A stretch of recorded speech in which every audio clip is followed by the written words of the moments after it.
Se a gente fosse continuar fazendo a quadratura de Gauss sem usar nenhum recurso de Legendre, a gente teria, para a regra de 3 pontos, de A até B, alguma coisa do tipo integral de f de x dx é aproximada com A1 f de x1 mais A2 f de x2 mais A3 f de x3, sendo que f de x está sendo aproximado como um polinômio de grau 5, e a gente teria um sistema de equações, de 6 equações, porque a gente tem 6 incógnitas. Nós temos 1, 2, 3 incógnitas, 4, 5, 6, mas a gente tem 3 pontos.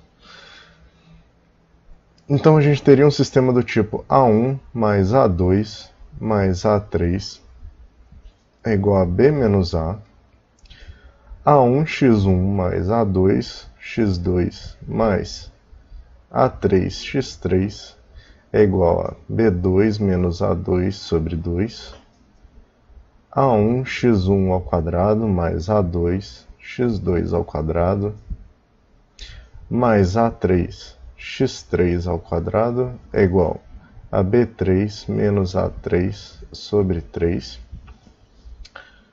A1x1 ao cubo mais A2x2 ao cubo mais A3x3 ao cubo é igual a B4 menos A4 sobre 4.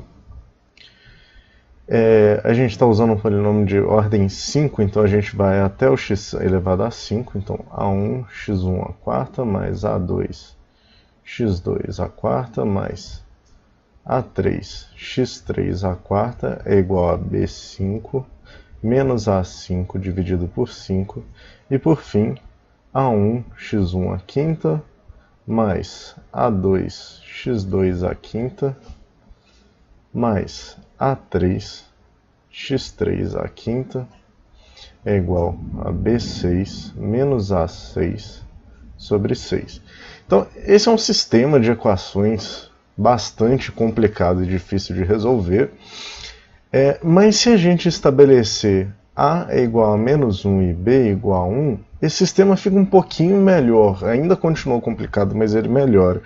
Porque, veja bem, se B é igual a 1 e A é igual a menos 1, essa expressão aqui fica igual a 2, essa expressão fica igual a 0, essa fica igual a 2 terços, essa é igual a 0, essa é igual a 2 quintos, e essa daqui é igual a 0. E assim por diante. Se eu fosse continuar, eu teria depois 2 sétimos, 0, 2 nonos, 0, etc. Então, a gente pode estabelecer um certo padrão de comportamento quando a gente estabelece que a gente quer passar a integral para de menos 1 até 1, os limites inferior e superior. E aí a gente teria algo do tipo B menos A sobre 2, que multiplica A1 f de x1 mais A2 f de x2 mais A3 f de x3. Só que agora eu teria minha integral variando de menos 1 até 1. Então, na verdade, eu estaria usando aquela nova variável que a gente fez uma passagem, né? Seria f de t1, f de t2, f de t3, algo mais ou menos desse tipo, né? A gente ainda vai melhorar isso daqui, mas é algo parecido com isso. Então, um recurso que a gente tem que usar para fazer isso são os polinômios de Legendre.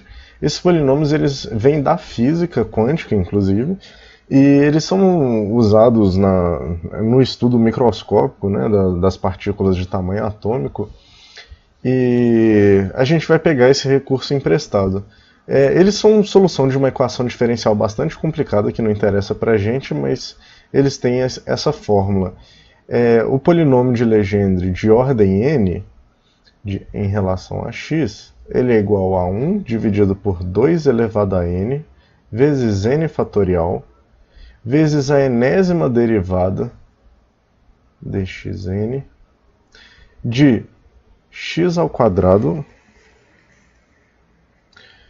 menos 1 elevado a n.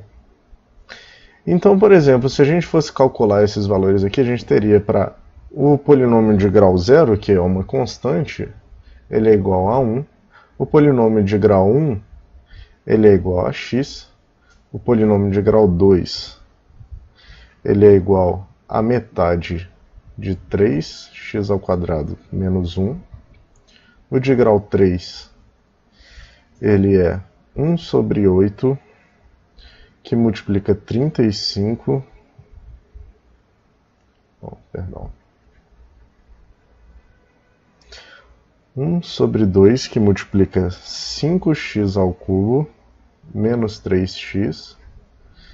O de grau 4 é igual a 1 sobre 8, que multiplica 35x² menos 30x, mais 3.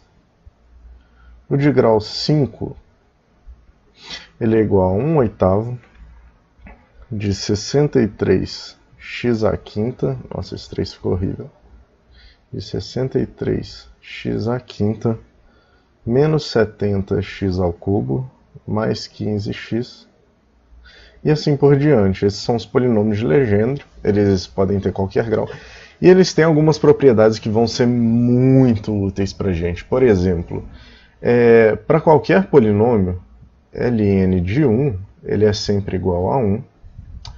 O ln de menos 1 é igual a menos 1 elevado a n, sempre.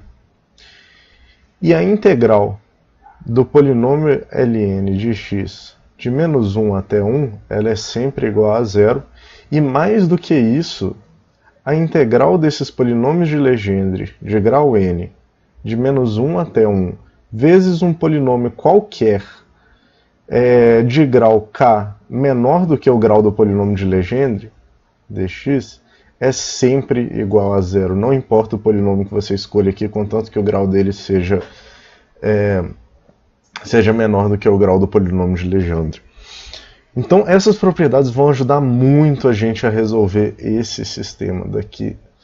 E a gente vai falar um pouco mais disso no próximo vídeo. Então, só para a gente ver como que funciona, por exemplo, se eu fizer... essa integral aqui, ela só vale para n maior que 0, não vale para esse caso aqui, né? Essa integral. Então, se eu fizer, por exemplo, o polinômio de grau 1, ele é igual a x, então ele teria um gráfico mais ou menos parecido com isso daqui, entre menos 1 e 1. Eu só estou interessado nos valores de menos 1 e 1. Aqui é o menos 1, aqui é 1, aqui é 1. Enfim, o menos 1 está para cá, mais ou menos. E aí a gente teria uma reta passando mais ou menos aqui. Né? Uma reta passando pela origem. E aí, essa reta passa pelo menos 1, pelo 1 e 1. E ela passa pela origem. Então, a raiz dos polinômios, quando eu tenho o L1 de x é igual a 0, então eu tenho x é igual a 0. Inclusive, sempre que n for ímpar, eu vou ter uma raiz x, que é nula. Para todo polinômio ímpar, ele vai passar pela origem do sistema cartesiano.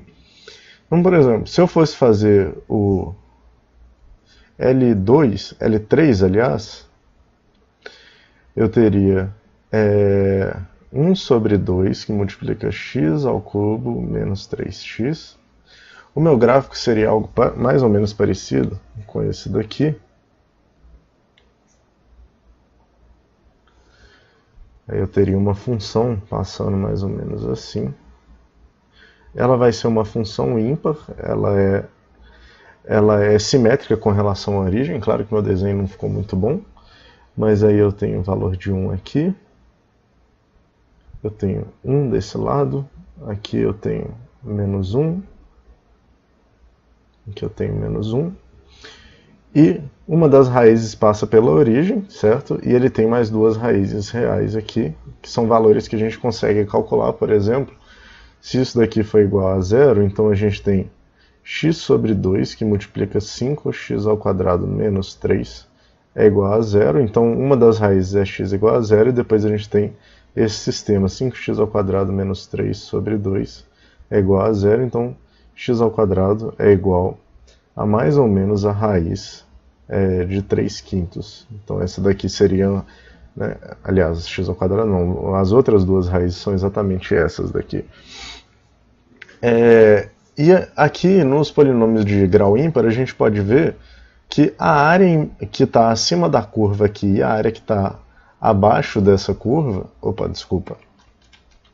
a área que está abaixo da curva desse lado, elas são iguais. E a mesma coisa acontece com o polinômio de grau 3, 5, etc. A área embaixo da curva aqui, ela é igual à área embaixo dessa curva, e a área embaixo dessa curva aqui é igual à área embaixo dessa. Então, a integral desse polinômio de menos 1 até 1 ela é nula, aqui também vai ser nula e sempre vai ser, para qualquer valor de n. Agora, os polinômios de grau par, por exemplo, L2 de x, ele vai ser igual a esse valor que está aqui em cima, 1 sobre 2, que multiplica 5, aliás, que multiplica 3, x² menos 1. Então a gente teria um gráfico também construído de forma semelhante, passando, bom, a gente está interessado entre os valores de menos 1 e 1. Nesse caso aqui eu só vou ter esse valor 1. E aí eu tenho uma parábola que passa pelo ponto menos 1, 1, pelo ponto 1, 1, e ela não passa pela origem, tá legal? Os polinômios de grau par não passam pela origem. Mas em todos os casos, as raízes desses polinômios, elas são simétricas, certo? Aqui, por exemplo, a distância de 0 até essa raiz é a mesma distância de 0 até essa raiz daqui. E para todos os polinômios isso vai acontecer, a gente vai ter raízes sempre simétricas, se a gente somar todas as raízes vai dar um resultado nulo. E a gente vai usar esses recursos, baseado nessa propriedade aqui, que é a mais importante dos polinômios de Legendre, para a gente resolver esse sistema aqui com a igual a menos 1 e b igual a 1, então a gente vai resolver esse sistema com esses valores numéricos no próximo vídeo.